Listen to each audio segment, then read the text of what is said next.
It's hard to write this. D'Angelo was gone. Just like that. At only 51.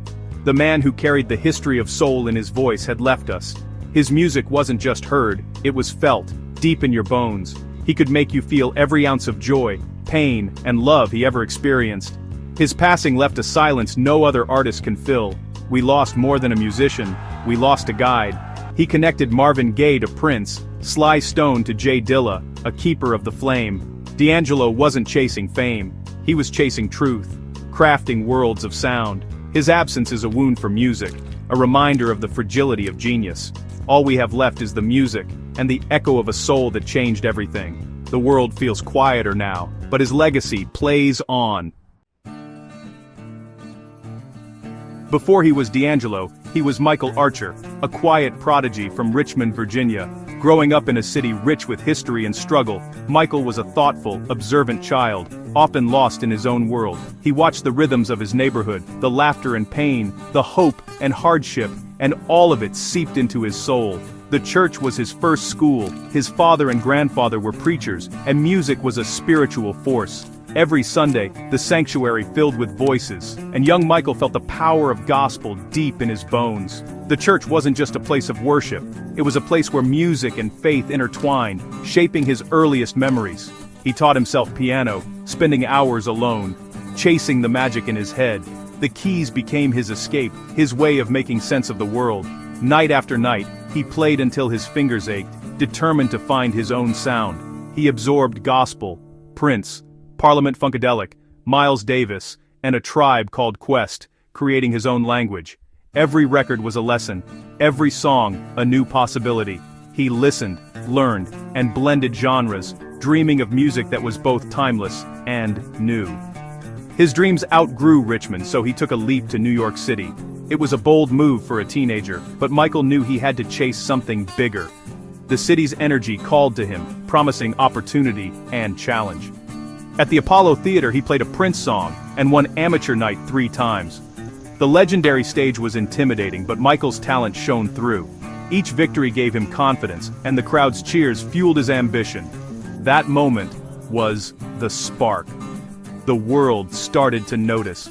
Suddenly, the quiet boy from Richmond was on the radar of music lovers and industry insiders alike. Record labels came calling.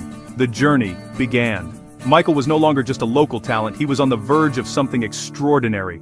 The quiet boy from the church was ready to share his soul. He carried his roots with him, letting his upbringing guide his music and his message. He was about to step into the spotlight. The world was waiting, even if it didn't know it yet. The world, though it didn't know it yet, was ready for him. A new voice was about to rise, one that would change the sound of a generation. Destiny was calling, and he answered. With every step, Michael Archer became D'Angelo, embracing the path that lay ahead. From Richmond to the world, D'Angelo was born. His journey was just beginning, but his roots would always be part of his story.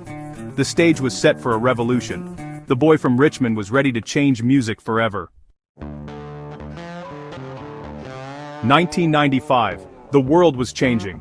Hip-hop was everywhere. R&B was glossy and polished, and the air buzzed with possibility. But then something different arrived.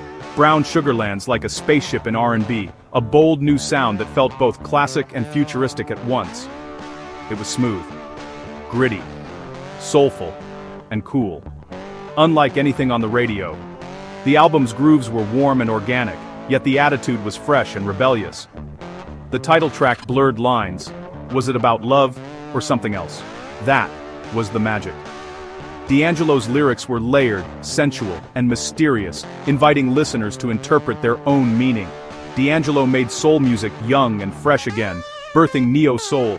He brought a new generation into the world of Marvin, Stevie, and Prince.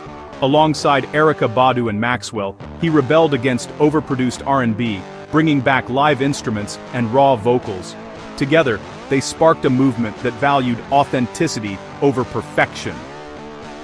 Brown Sugar was the blueprint, an album you could live with, honest and vulnerable.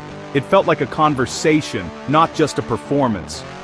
On Lady, he was sweet and sincere. His voice caressed every note, making romance feel timeless and real. On shit, damn motherfucker, he was raw and real, unafraid to show pain and anger, channeling the struggles of everyday life.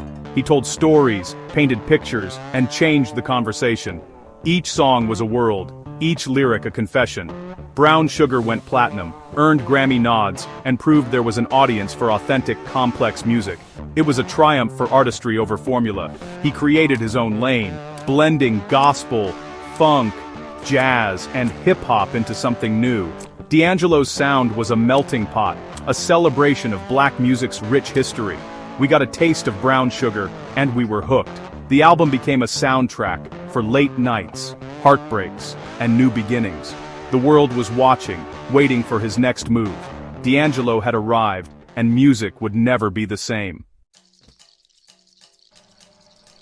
After Brown Sugar, D'Angelo vanished. The world waited, holding its breath, wondering what could possibly come next from the enigmatic artist who had already redefined modern soul. Rumors swirled, but D'Angelo remained silent, retreating from the spotlight and leaving fans and critics alike hungry for more. 5 years later, he emerged from Electric Lady Studios with the Soulquarians, Jay Dilla, James Poyser, Pino Palladino, and more. This wasn't just a comeback, it was a gathering of musical visionaries, each bringing their own genius to the table, united by a shared mission to push boundaries and create something timeless. They studied the greats, chasing magic in long, experimental sessions. Nights blurred into mornings, as they lost themselves in the groove, searching for new sounds and rediscovering old ones.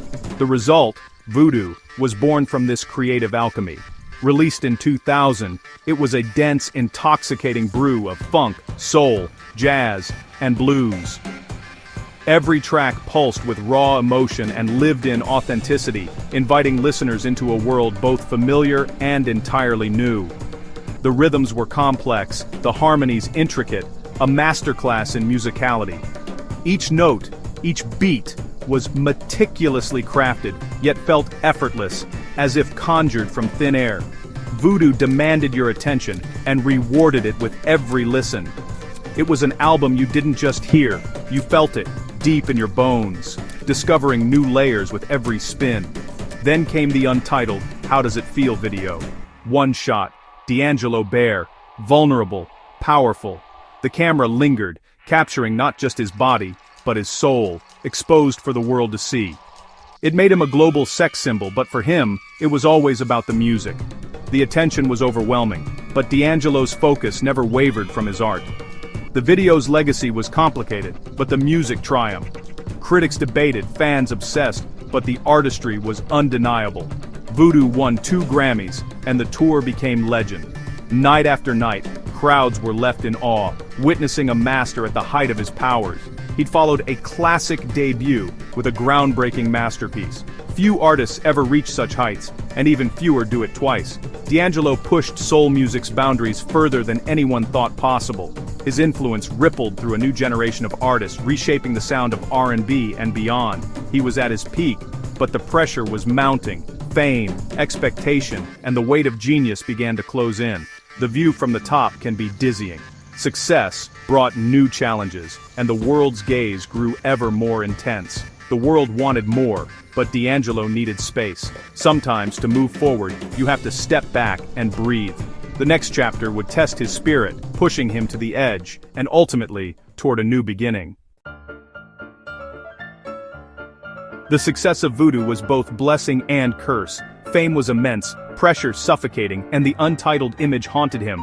Fans wanted the sex symbol, but he craved privacy and artistry, so he stepped away. This silence lasted years. Rumors swirled, personal struggles, writer's block, battles with demons. He was lost, wrestling with fame and his own soul. In 2005, a near-fatal car accident forced him to confront everything. Recovery was long and painful, but it sparked deep introspection. Slowly, he began to heal, reconnecting with music for himself, not the world. Fans clung to hope, waiting for a sign of his return. The silence was painful, but necessary, a time for healing and rediscovery. Each whisper of new music was a flicker of light. The king's return was uncertain, but hope never faded. The long silence was the quiet before the storm. D'Angelo was finding his way back. December 2014. After 14 years, Black Messiah dropped without warning. It wasn't just an album, it was a statement for a new era. The world had changed. Ferguson, Black Lives Matter, a fight for justice. D'Angelo returned with urgent, political, righteous music. The title was a bold challenge, the music, dense and fiery.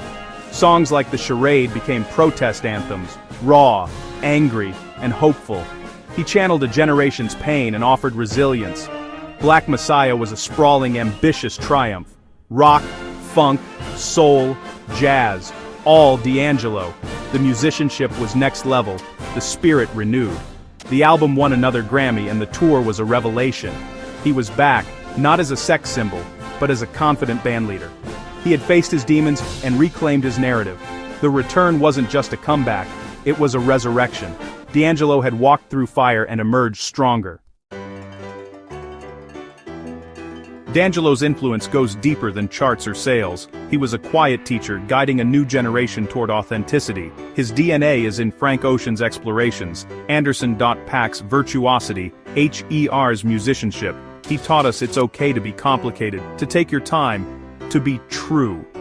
14 years between albums was a radical act, art over commerce. He showed that great art needs patience, living, failing, and growing. His greatest lesson, the importance of truth. He never compromised, trusting the audience would find him. D'Angelo was a beacon of integrity, reminding us music can be sacred. His lessons will echo for generations.